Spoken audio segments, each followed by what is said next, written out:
नमस्कार दोस्तों, आज हम बात करने वाले हैं द्रौपदी के पिछले जन्म का रहस्य।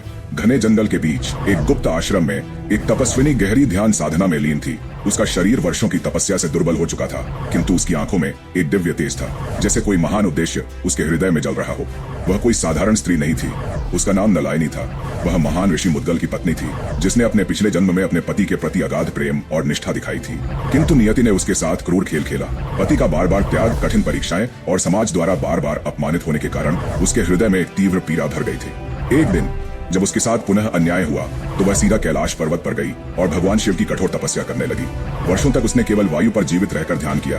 अंततः शिव प्रसन्न हुए और प्रकट होकर बोले, वत्स, तुम्हारी तपस्या से मैं प्रसन्न हूँ, वर मांगो।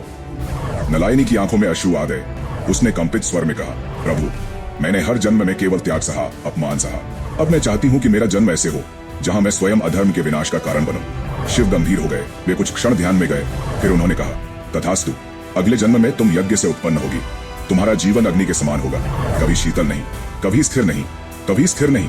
तुम्हारे कारण ही महान युद्ध होगा और तुम्हारे द्वारा ही अधर्म का अंत सुनिश्चित होगा। किंतु यह जीवन भी आसान नहीं होगा। क्या तुम तैयार हो? नलायनी मुस्कुराई। उसकी आंखों में संतोष था। उसने सिर झुका दिया। वर्षों बाद पांचाल के महायज्ञ में अग्नि से एक दिव्य स्त्री प्रकट हुई। उसकी त्वचा अग्नि सी दमक रही थी और उसकी आंखों में असाधारण चमक थी। वह कोई साधारण स्त्री नहीं थी, वह थी द्रौपदी, जिसका जन्म ही नियति ने महायुद्ध की चिंगारी के रूप में तय कर दिया था। तो ऐसे ही वीडियो को देखने के लिए हमारी चैनल को सब्सक्राइब करें, तो ऐसे ही इंटरेस्टेड वीडियो सबसे पहले देख सके।